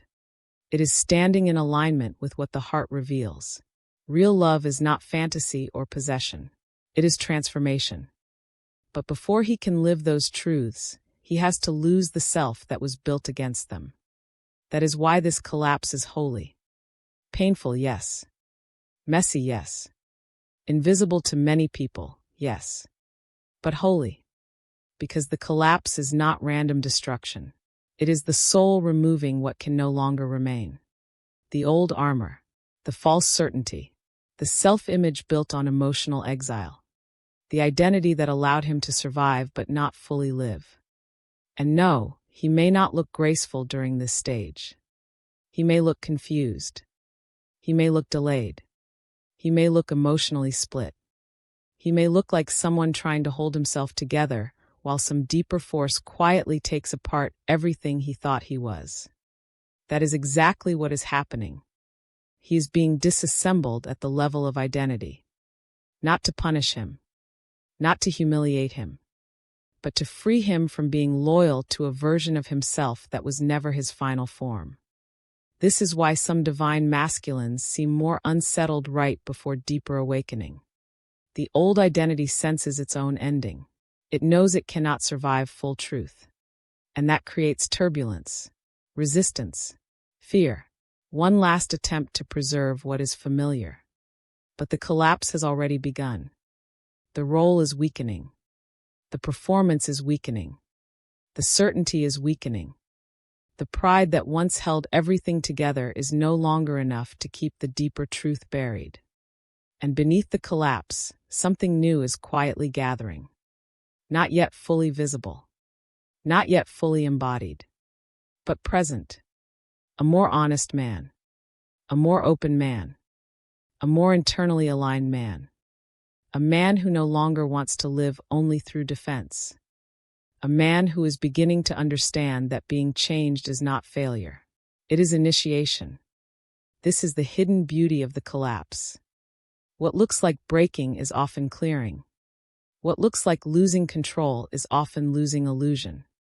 What looks like falling apart is often the soul making space for something more real. That does not mean it feels easy. The divine masculine may grieve during this stage without fully knowing why. He may feel exposed without understanding what exactly has been uncovered. He may feel drawn toward honesty and terrified of it at the same time. He may sense that he cannot go back, even while still fearing what lies ahead.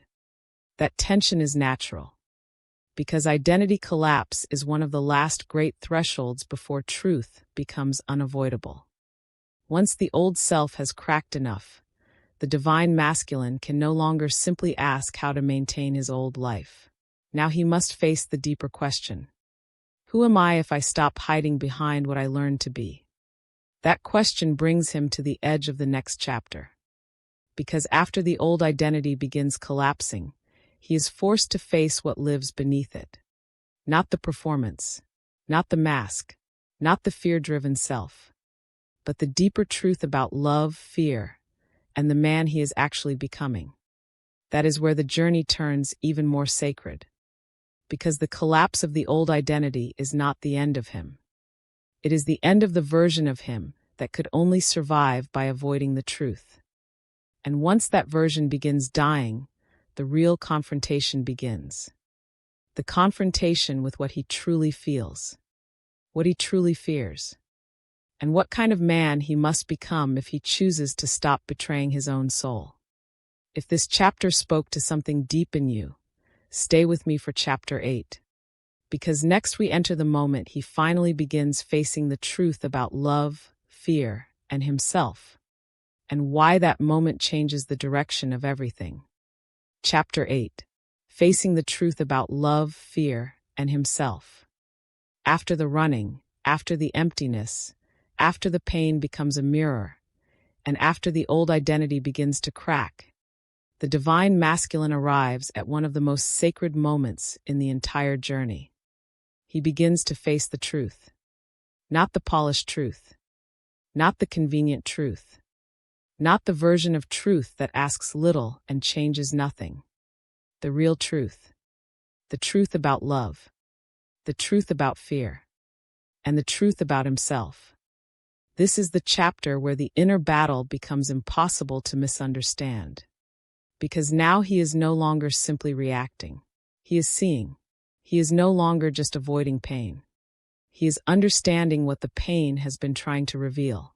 He is no longer only losing the old self. He is beginning to recognize what the old self was built to hide. And what it was built to hide was not weakness. It was tenderness. It was longing. It was vulnerability.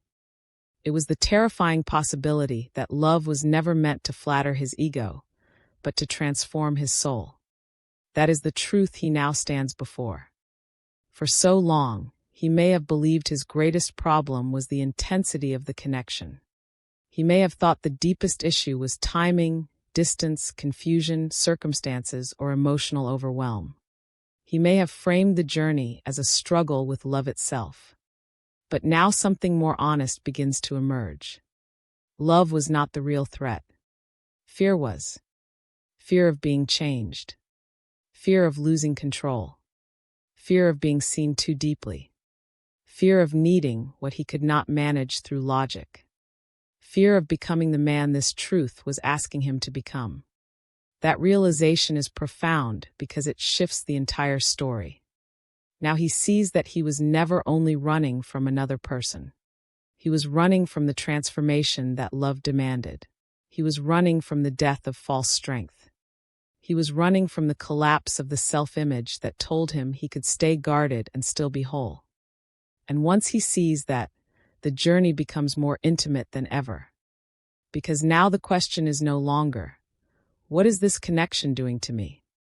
Now the question becomes, who have I become in response to love? Have I become more honest or more defended? More awake or more divided? More aligned or more afraid? These are the kinds of questions that mark true awakening. The divine masculine begins to understand that love is not just something he feels. It is something that reveals him. It shows him where he is open and where he is closed, where he is brave and where he is hiding, where he is mature and where he is still ruled by old wounds. Love becomes a mirror, but now deeper than pain alone. Now it is not only showing him what hurts. It is showing him who he is when truth asks for embodiment. And embodiment is the hardest part. Feeling something is one thing. Admitting it is another. Living in alignment with it is another level entirely. This is why chapter 8 feels so sacred. Because the divine masculine begins moving from awareness into confrontation. He starts seeing that the truth is not asking to be admired from a distance. It is asking to be lived. It is asking him to stop splitting himself in two. To stop letting his soul say yes while his fear keeps saying no. to stop calling his self-betrayal wisdom. That confrontation can be brutal, because the old excuses become thinner here. He can no longer fully hide behind timing. He can no longer completely blame circumstances. He can no longer pretend that emotional avoidance is neutrality. Now he has seen too much. He knows that what he feels is real. He knows that the pain came from resistance. He knows that the old identity is collapsing. And now he begins realizing that the greatest obstacle on his path is not the connection itself. It is his relationship to truth. That is where the real work begins. Can he tell the truth to himself, even before he knows how to tell it to anyone else? Can he admit that love touched him more deeply than he expected? Can he acknowledge that his fear has shaped more of his choices than his soul has? Can he stand in the uncomfortable humility of realizing that some of what he called maturity was actually protection? This humility is holy, because without humility, there is no transformation. The ego cannot awaken by staying superior to what it feels. It awakens by bowing to what is real, by surrendering the argument, by letting truth matter more than image, by accepting that the heart has its own intelligence, and that intelligence cannot be controlled forever without great inner cost. This is the point where the divine masculine starts seeing love differently. Not as obsession, not as weakness, not as emotional chaos, but as initiation. He begins to sense that love came to awaken him, not merely comfort him. That it came to expose every false structure standing between him and his own wholeness. That it came to reveal that his deepest fear was never simply losing someone. It was losing the identity he used to survive. And that identity may have been efficient. It may have been admired. It may have helped him get through life. But it could not lead him into truth. This is where another realization often rises in him, one that can shake him deeply. He begins to understand that what he has called fear of love may actually be fear of responsibility. Not responsibility in the ordinary sense. Sole responsibility. Responsibility for what he knows. Responsibility for what he feels. Responsibility for the fact that once truth is revealed, he is no longer innocent inside avoidance. That is a sobering moment. Because once a man knows he is loved, affected, changed, and inwardly called, he has to decide what kind of man he will be in the face of that knowing. Will he continue betraying himself to maintain comfort? Will he keep choosing delay because fear still feels more familiar than honesty? Or will he begin stepping toward truth? Even if truth requires him to become someone braver than he has ever been before? This is where love and fear stand face to face. And the divine masculine realizes something painful. Fear has often spoken in his voice. It said, "Be careful." But it meant, "Stay closed." It said, "Be realistic." But it meant, "Do not risk transformation." It said, "Protect your peace." But it meant, "Avoid the discomfort of growth." It said, "This is too much." But it meant, "I do not yet know how to survive this level of honesty." That is the breakthrough. He starts recognizing fear not as wisdom, but as wounded guidance. Guidance shaped by old pain, old conditioning, old survival strategies. Guidance that once protected him, but now keeps him from becoming the man his soul is calling forward. And once he sees fear clearly, he can no longer let it define truth. This does not mean fear disappears. It often remains. But now it is exposed. Now it is named. Now it loses some of its authority.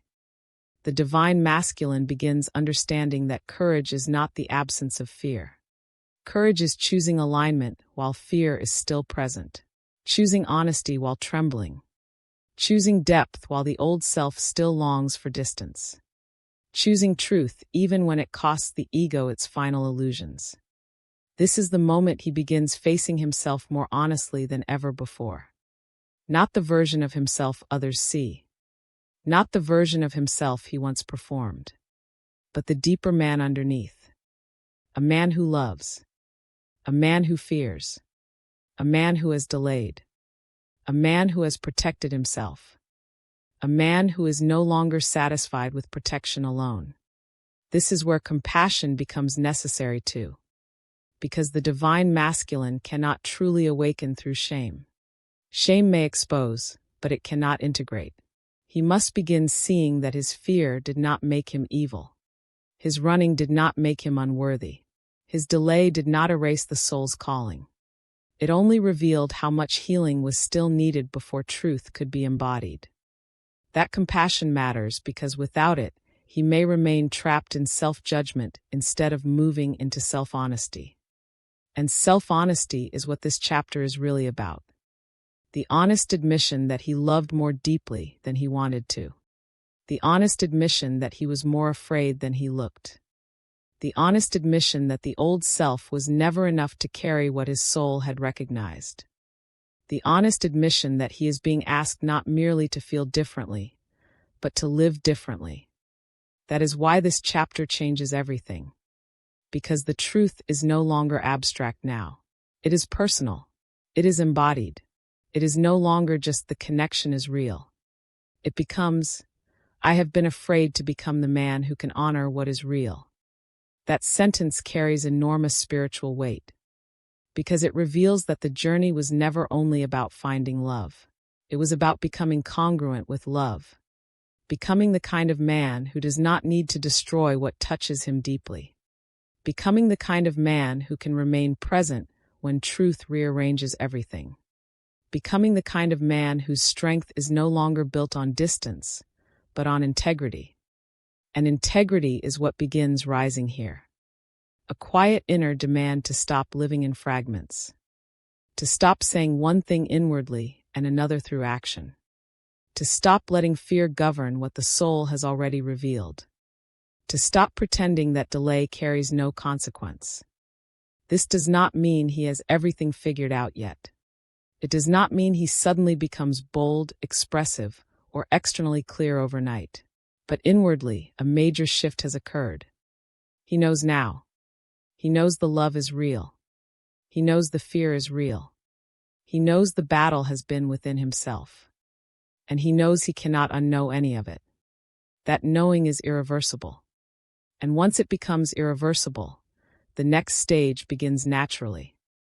Because when a man truly faces the truth about love, fear, and himself, something in him becomes unable to return fully to sleep.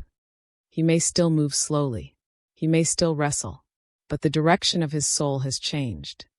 He is no longer moving away in innocence. He is moving under the weight of revelation. That revelation changes everything. Because the truth has now entered him deeply enough that it will begin reshaping how he lives, how he chooses, and how he responds to the connection from this point forward. And that is where chapter 9 begins. If this chapter spoke to something deep in you, stay with me for chapter 9. Because next we enter why this shift changes everything, and why once the divine masculine truly sees the truth, he can never go back to being the same man he was before. Chapter 9. Why this shift changes everything. Once the divine masculine truly sees the truth, everything changes. Not always on the outside at first. Not always in ways the world can immediately recognize. Not always with grand gestures, perfect words, or instant movement. But inside, the direction of his soul is no longer the same. And that is what changes everything. Because before this shift, he could still live in partial denial. He could still hide behind confusion, timing, distance, fear, silence, or the old identity that helped him delay what he felt. He could still move through life pretending that what touched him so deeply could somehow be contained, postponed, or eventually forgotten. But after this shift, that illusion is gone. He knows now. He knows what the connection means. He knows what it awakened. He knows what he has been afraid of. He knows the pain was not random. He knows the old self cannot carry him any further without costing him his truth. And once a man knows that, he cannot return to his former ignorance. That is the great divide of this chapter. The divine masculine may still hesitate. He may still move slowly. He may still wrestle with fear, timing, responsibility, and the practical consequences of awakening. But he can no longer genuinely go back to emotional sleep. He can no longer tell himself the same old stories with the same conviction. He can no longer pretend his distance is neutral. He can no longer believe that silence protects him without also seeing how it imprisons him. He can no longer confuse the absence of action with the absence of truth. Because once the shift happens, the soul begins living in him with a different kind of authority. That is why this stage matters so much. It is not important only because he feels more. It is important because he understands more. And understanding transforms the meaning of every choice that follows. Before, his avoidance may have been tangled with confusion. Now avoidance becomes conscious. Before, his resistance may have been wrapped in self-protection. Now resistance becomes self-betrayal he can actually feel. Before, he may have believed he was simply not ready. Now, he begins realizing readiness may not arrive as comfort. It may arrive as inner honesty. That realization is irreversible. Because now every path feels different. If he chooses silence, he feels what the silence costs. If he chooses distance, he feels the distortion inside that distance. If he chooses honesty, even inwardly, he feels the relief and the terror of alignment. If he delays, he is no longer delaying blindly. He is delaying while knowing what he is delaying. That knowing changes the energy of his entire journey. And this is why the shift changes everything even before anything visible happens. The outer world may not yet know. Other people may not yet see.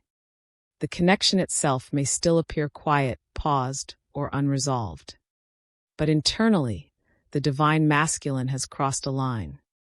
He has moved from unconscious resistance to conscious awareness. He has moved from being ruled by fear without seeing it, to seeing fear while deciding what power it still has. He has moved from reacting to the connection, to realizing that the connection is part of a much deeper awakening within himself. That line cannot be uncrossed. Because spiritual truth does not disappear once it is fully recognized. It may be delayed. It may be resisted. It may be wrestled with for a time. But once it has been seen clearly, it remains. It keeps working. It keeps pressing. It keeps asking the man to become congruent with what he now knows. This is why the divine masculine often feels different after this stage, even if he cannot explain why.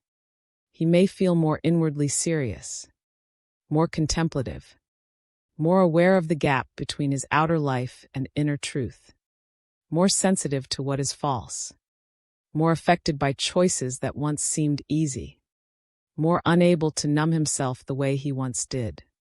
Why? Because the shift changes not only what he feels, but what he can tolerate. He can no longer tolerate emptiness the same way. He can no longer tolerate the old image the same way. He can no longer tolerate superficial substitutes the same way. He can no longer tolerate living too far from the truth without sensing the inner cost immediately. That is one of the clearest signs that the shift is real. What once felt manageable now feels unbearable. What once felt safe now feels false. What once felt like protection now feels like disconnection. This is not punishment. It is awakening deepening. It is the soul tightening the distance between knowing and living. It is life removing the illusion that a man can see the truth and remain unchanged by it. Once he has genuinely faced what is real, every part of him begins to reorganize around that recognition, even if the reorganization is messy, slow, and full of inner conflict. And yes, conflict often remains here. Because the shift changes everything, but it does not instantly resolve everything. That is important. The divine masculine may still love and fear at the same time. He may still long and hesitate at the same time. He may still want truth and resist its consequences at the same time. But the difference now is that the conflict is illuminated. He sees it. He knows when fear is speaking. He knows when pride is rising. He knows when the old identity is trying to reassert itself. He knows when he is about to choose comfort over congruence. That awareness is powerful because it means he is no longer fully possessed by his patterns. He is beginning to witness them. And once a man can witness a pattern, he is already more than the pattern. He has already begun stepping into a deeper consciousness than the one that created it. That is why this shift is so sacred. It is not simply emotional clarity. It is an expansion of identity. The divine masculine begins to become someone who can no longer define himself by the old rules. The old rules said, stay guarded, stay controlled, stay untouched, stay practical, stay safe. But now a different truth is rising. A truth that says, real strength is honesty. Real maturity is alignment. Real masculinity is not emotional exile. It is the courage to stand in what is real without abandoning yourself. Once that truth enters him deeply enough, his whole inner world starts rearranging. He starts questioning old definitions of power.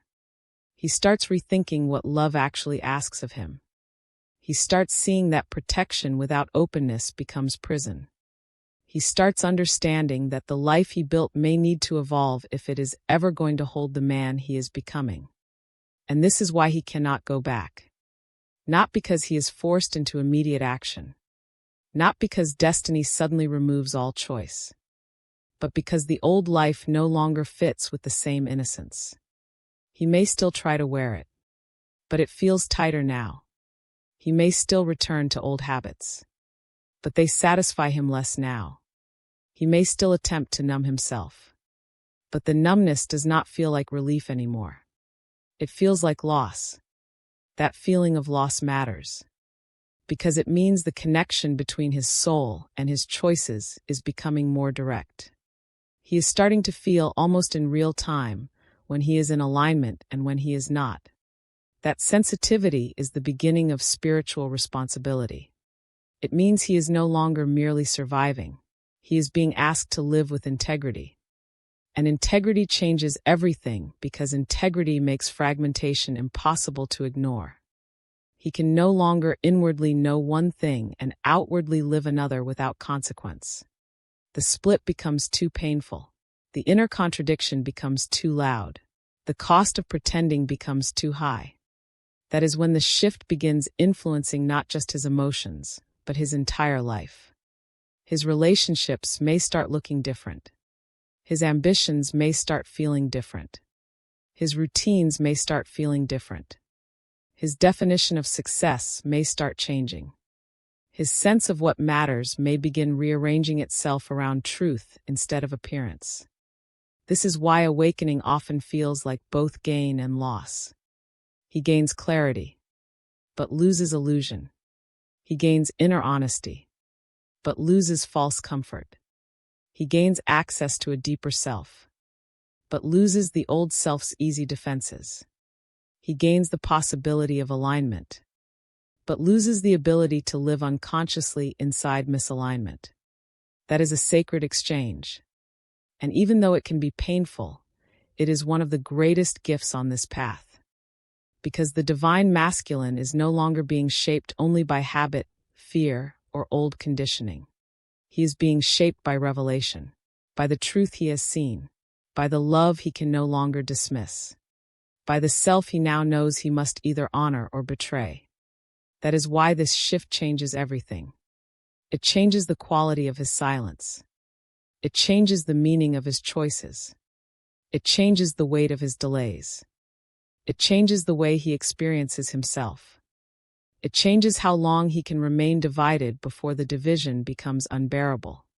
And slowly, this new awareness begins doing what awareness always does when it is real. It begins demanding embodiment. Not perfection. Not instant resolution. But embodiment. It begins asking, now that you know, how will you live? Now that you see, what will you honor? Now that the truth has entered you this deeply, who will you choose to be? Those questions are not temporary. They stay with him. They follow him into quiet moments. They echo through daily life. They reshape what he can and cannot ignore. They call him toward a different level of manhood than the old self ever knew how to hold. This is why the shift is not just about the connection anymore. It is about destiny at the level of character. The divine masculine begins realizing that what is at stake is not only whether he reaches for love. It is whether he becomes a man who can stand in truth without collapsing into fear. Whether he becomes a man whose heart and actions can eventually belong to the same reality. Whether he becomes a man willing to let the soul lead where the ego once ruled. That is why this chapter matters. Because from this point on, the journey is no longer about waking him up. He is awake enough now. From this point on, the journey is about whether he will answer what awakening asks of him. And that question opens the final chapter. Because once the shift has changed everything internally, the divine masculine stands before one final sacred invitation, not merely to understand the truth, but to let the truth become the foundation of the man he is becoming. That is where we go next. If this chapter spoke to something deep in you, stay with me for chapter 10, because next we enter the sacred invitation of truth, and why this whole journey was never meant to destroy him, but to free him into the deepest form of love, courage, and alignment. Chapter 10. The Sacred Invitation of Truth. In the end, the divine masculine is not being asked to become perfect. He is being asked to become honest. That is the final invitation. Not to perform awakening. Not to speak beautifully about healing. Not to wear spiritual language like another mask. But to stand in truth. This is where the whole journey has been leading him. Through the running. Through the emptiness. Through the pain. Through the collapse of the old identity. Through the confrontation with fear. Through the sacred shift that changed everything inside him. All of it has been preparing him for this moment. The moment where truth is no longer just something he recognizes in silence. It becomes something he must choose, something he must honor, something he must allow to shape the man he is becoming. Because truth is not fulfilled the moment it is seen. Truth is fulfilled the moment it is lived. That is the final threshold. The divine masculine now understands that he cannot return to the old life with the same innocence. He cannot unknow what he knows. He cannot pretend the connection did not matter. He cannot call fear wisdom anymore. He cannot keep mistaking delay for safety without feeling the cost of it in his own soul. And yet, this final chapter is not about pressure. It is about invitation. A sacred invitation to stop betraying what is real. A sacred invitation to stop choosing the familiar prison over the unknown freedom of alignment. A sacred invitation to become the kind of man whose inner truth and outer life no longer live in separate worlds. This is what awakening was always meant to do. Not merely make him emotional. Not merely make him reflective. But make him whole. Wholeness is the real destination here. A heart that no longer needs to hide from itself. A soul that no longer needs to beg for honesty. A man who no longer defines strength by how little he feels, but by how courageously he can stand in what he feels without abandoning himself. That is sacred masculinity. Not domination. Not silence. Not emotional distance disguised as maturity. But integrity. Presence. Courage. The willingness to let love refine him instead of threatening him. And this is why truth is such a holy invitation. Because truth does not come to shame him for where he has been. It comes to release him from who he had to be in order to survive. It comes to tell him that he no longer has to keep choosing the version of himself built on fear. He no longer has to live from old protection, as though protection is the highest form of wisdom. He no longer has to keep calling self-abandonment peace. Truth says something gentler and stronger. You are allowed to become new. You are allowed to stop hiding. You are allowed to let love mean what it means. You are allowed to become the man your soul has been asking for all along. That is why this chapter is not tragic. It is liberating. Yes, truth may dismantle him first. Yes, it may humble him. Yes, it may require grief, courage, and the surrender of everything false. But what it gives in return is greater than what it takes. It gives him back to himself. And there is no greater reunion than that. Because long before outer union, there must be inner union. Long before he can fully meet another in truth, he must stop dividing himself against his own heart. He must stop living split between soul and fear, between longing and denial, between what he knows inwardly and how he chooses outwardly. This final invitation is asking him to end that split, not by becoming fearless overnight, but by becoming sincere, by becoming willing, by becoming responsible for what his soul already knows. That is enough to begin. The sacred path does not demand instant perfection. It asks for real willingness, one honest moment, one surrendered breath, one courageous decision not to run from truth the way he used to, one deep recognition that he is no longer here to preserve the old self, but to embody the truer one rising beneath it. That is where destiny changes, not in fantasy, not in illusion, but in character. The divine masculine becomes different when he stops asking how to escape transformation and starts asking how to honor it. He becomes different when he stops seeing love as something that might ruin him and starts seeing it as something that came to reveal the deepest strength within him. He becomes different when he no longer needs the old mask to feel like a man. Because now he knows. A real man is not the one who feels nothing. A real man is the one who can face truth and remain present. A real man is the one who can love without disappearing from himself. A real man is the one who can let the soul lead, even when the ego trembles. That is the man being born here. And maybe slowly, maybe imperfectly, maybe through setbacks, silence, and inner battles no one else fully sees. But still he is being born. That is the miracle hidden in this whole journey. What looked like destruction was preparation. What looked like loss was purification. What looked like collapse was the clearing away of everything that could not follow him into truth.